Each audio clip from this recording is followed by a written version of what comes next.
Yeah. The Xbox 360 was the shot in the arm Microsoft's gaming division desperately needed. It released a full year before their main competition at a significantly friendlier price point and earned the opportunity to tempt longtime PlayStation players onto the rival platform. That's not to say they had a rough go of it with the original Xbox, of course. They already had Halo, Morrowind, Fable, and some exclusive but still wonky wrestling games, but with the Xbox 360, it was really their time to shine. And shine they did, leading the PS3 in sales for a good portion of that generation and acting as the preferred partner for timed DLC exclusives and the lead development platform for the vast majority of third-party games. Speaking from experience, being a PS3 owner in those early years wasn't a particularly fun time, the white box this controller is connected to being a big reason why.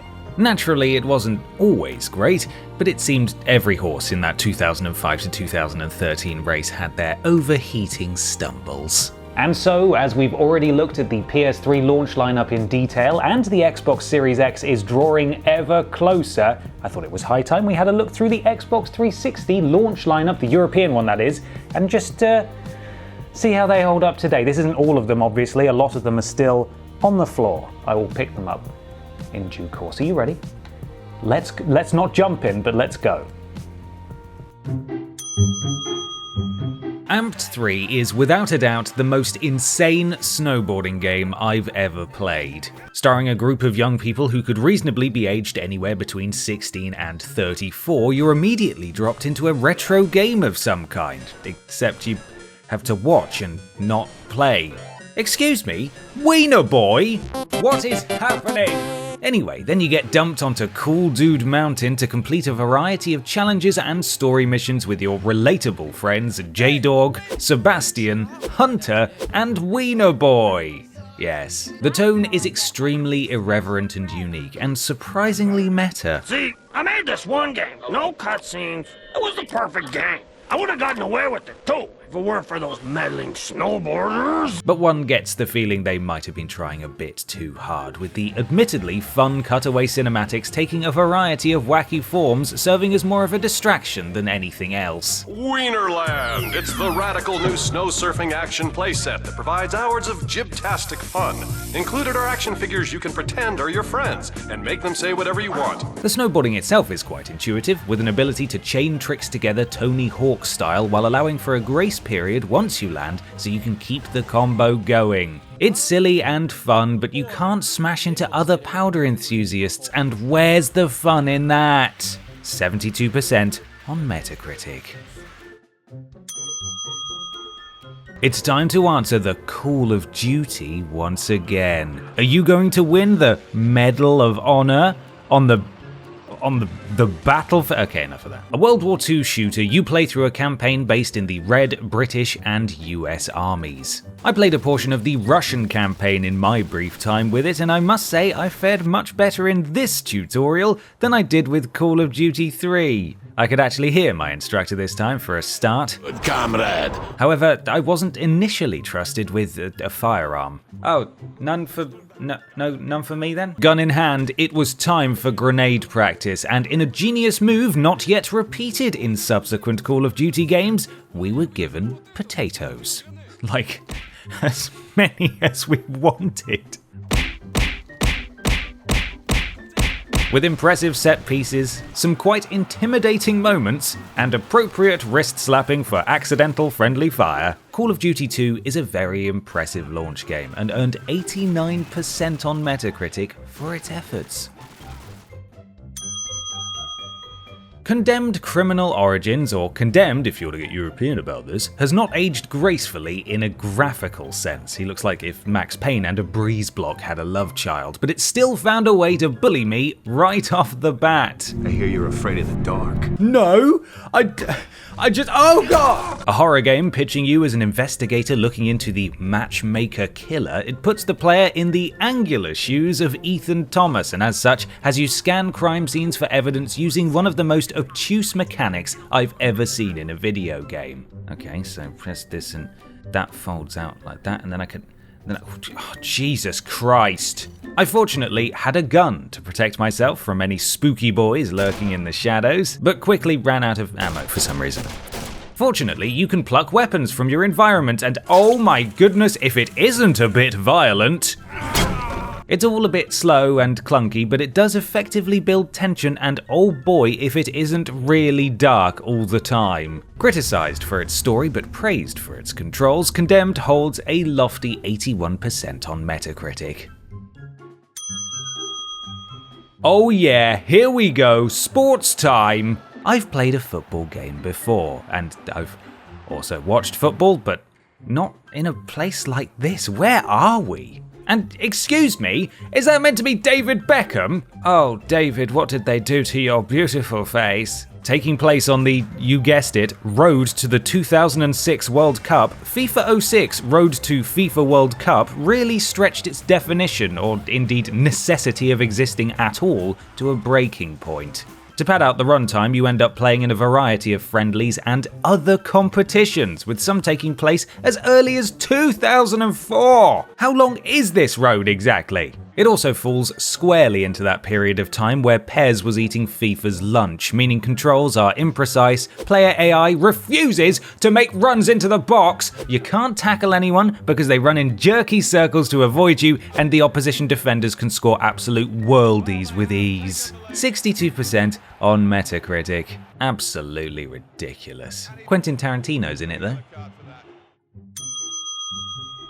I think more games should be as literal as gun when it comes to titling. FIFA could be ball, Forza could be car, and Batman Arkham Knight could be aggravated assault, hyphenated of course. A Western-themed action-adventure game set in the 1880s, you play as Colton White and begin by being taught the basics by your father Ned. Behold the natural splendor of North America. The gunplay is fun, with a sort of dead-eye mode that flits between targets, murdering with ease, but one of the tutorial wolves I needed to kill didn't spawn properly, so I had to parkour my way up a ridge and jump to try and shoot it. That seems to be the last of them.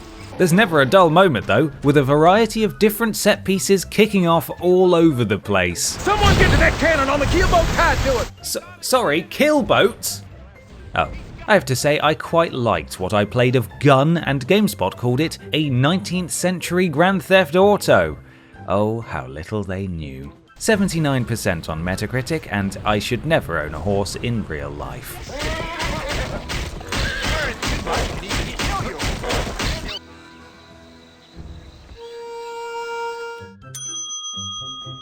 Welcome to the world of Cameo, where everyone looks like Megan Fox for some reason, and oh god.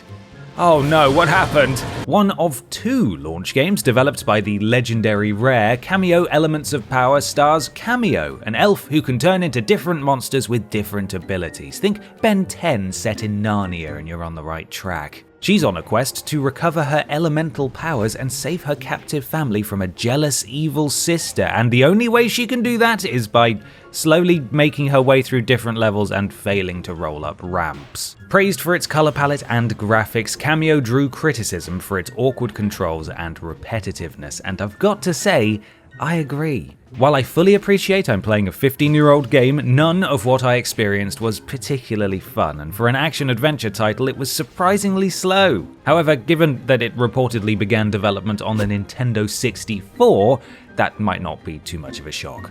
79% on Metacritic. Oh yeah, here we go, sports time! I've played an American football game before. I really wanted to as Team Exhibit, but I've never watched American football, so I'm going to give this everything I've got. McNabb sets up on her center. Rapid team set. He's back to throw. New England brings pressure with the blitz. And McNabb is hammered as he gets rid of it. Going to the corner for L.J. Smith. He caught it! So, that McNabb, huh? Sure seems to be a big deal of some kind. The 69ers were back in action once more, and wouldn't you know it, the pre-match hype boys return. What are you doing though? Stop it, you look foolish! It's time for more sports charts, and I even asked the titular Madden for help. Who didn't help that much, to be honest. Do they really have to celebrate after every single tackle though? Just poor sportsmanship. Madden NFL 06 is indistinguishable to me from Madden NFL 07, except that I managed to score a touchdown this time. Suck it, Donovan McNabb, who probably isn't playing today. Whatever, suck it, McNabb! 74% on Metacritic. Oh yeah, here we go, sports time! I've played a basketball game before. Play it and do the mad dunks. But I've never watched basketball, so I'm going to give this everything I've got. Where on earth am I? Why is there a scary robot hoop? Hang on, is this the same place as FIFA 06? Say what you want about the 69ers, but goodness gracious, are they good at a lot of sports. I got applauded onto the court much like Madden this time, which is honestly all getting quite strange. And oh god, okay, we're off apparently. What are these camera angles? I don't know what's happening. I get that this is likely close to the real thing, but damn, I just want to see what I'm doing. Also, do I tackle or just wait for them to drop the ball? I can't seem to do anything to them. Buckets! Ha ha ha! Still got it. Oh no. Oh dear Kyle, how embarrassing. 64% on Metacritic, with 360 Gamer Magazine UK calling it entirely competent. Sweet. Hi, I'm Josie Marin and I play Mia in Need for Speed Most Wanted. Make sure you do all your racing in the game. On the streets, drive safely and responsibly, and wear your seatbelt. Oh, shut up. I have, can, and will kill dozens with lessons you teach me in this game. Oh man, look at that really cool car. Can't wait to drive it. I don't want another rubbish car. Although, nice. It's in the story mode of Need for Speed Most Wanted that you get to shine the most then, actually letting you drive the super rad car from the cover for a bit. It also features this very surreal combination of in-game footage and real actors on a green screen, although to match the visual style they've smeared about 15 layers of Vaseline on the camera. It's actually quite compelling though, and if you are into your Fast and Furious with ambitions of your own to do mad naughty races, the idea of racing and beating the members of the Most Wanted list is quite the tantalizing proposition, even if most of the dialogue sounded like this. First I'm gonna take your ride, then I'm gonna take your girl. Get ready for that. Yeah, alright mate, Mia Townsend is an angel we don't deserve and I don't think she's gonna go for you. Eh? People have ridiculous names and weird hair, but that's just what life was like in 2005, so don't argue with them. 83% on Metacritic. The second rare title to feature in the 360 launch lineup is Perfect Dark Zero, a prequel to the trailblazing N64 original. There's one thing you can certainly say for sure about it, and that's that the DNA is intact, definitely looking like a modernized version of its predecessor. Starring then bounty hunter Joanna Dark, the game's story can be played in single player or co-op and has you try to stop a shady corporation from doing bad things. I know. Ominous stuff. The expectations for this follow-up were understandably sky high, and while it reviewed very well, 81% on Metacritic, many felt it didn't meet the hype. There are also these bits where you have to control an EMP bot, and honestly the camera was so close and the objective so unclear that it made me feel quite unwell. It's a great game then, and despite the inclusion of a 32-person multiplayer, it wasn't necessarily what fans were expecting as the next chapter in Joanna's storied career. Also, apparently it's sponsored by Samsung? Boasting the longest name of any of the Xbox 360 launch games, Peter Jackson's King Kong the official game of the movie serves not only to recount the events of Peter Jackson's King Kong the official movie that Peter Jackson's King Kong the official game of the movie is based on, but is also definitive proof that not all movie adaptations are bad. Scream and scream for your life!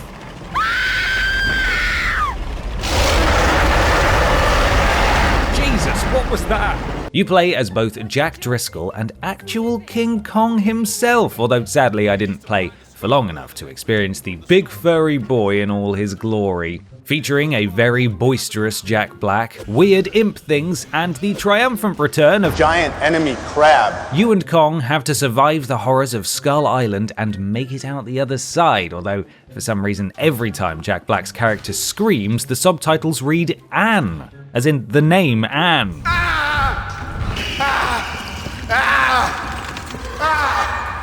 Take care of it! It's both visually impressive and surprisingly cinematic, and scored 80% on Metacritic, with reviewers praising the game's immersive environments and action sequences.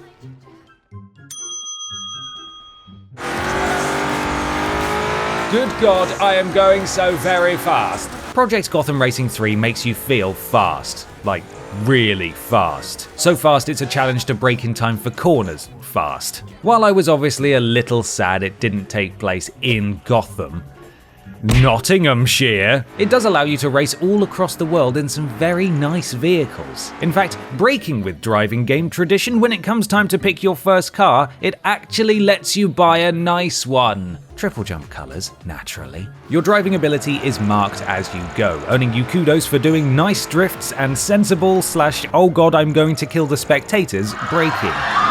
It even featured a rudimentary track editor, allowing you to plot a course around one of the game's cities: New York, Las Vegas, London, and Tokyo. It's simplistic, but it did let you share your creations with your friends and produce courses with ridiculous turns like this.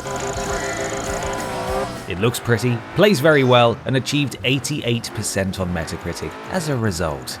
Nice work, Speedy Boy.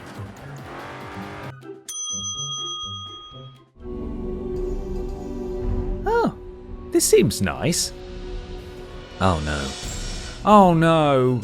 Oh no! Quake IV is the dark and spooky successor to id Software's legendary Quake III. It differs from its predecessor, however, by prominently featuring a story mode, in stark contrast to Quake III's more multiplayer-focused offering. The campaign then picks up where Quake II left off. Are you keeping up? Putting you in the boots of Matthew Kane, a member of Rhino's squad during a brutal war against the Strogg. Taking the fight directly to the aliens' homeworld, it's up to you to shoot baddies in the face and try not to get too scared when sent down dark corridors covered in blood all on your own. The shooting is suitably fun, and my god, if that isn't a silky smooth frame rate right there.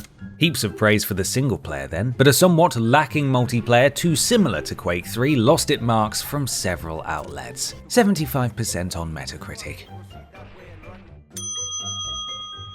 Oh yeah, here we go, sports time! I've played a golf game before. He's perfect! But I've never watched golf, so I'm going to give this everything I've got! We're straight into career mode, and if these aren't the most horrifying presets you've ever seen, then you're lying to me and to Jesus, how dare you! What Tiger Woods' PGA Tour 2006 does have, however, is the holy grail of character creation suites: a min-max button. What started as an attempt to make a golfer that looked like me quickly turned into an Oblivion character, and then a Funko Pop come to life? Poor Tiger Woods has had his partner drop out of the tournament, and so he's asked specifically for me. He's made the right choice. My stats were incredibly low, so it was difficult to do big or accurate hits, which is actual golfing terminology, thank you very much. Somehow I seemed to have impressed him, however, but no matter what, I promise you, I will find a way to let him down.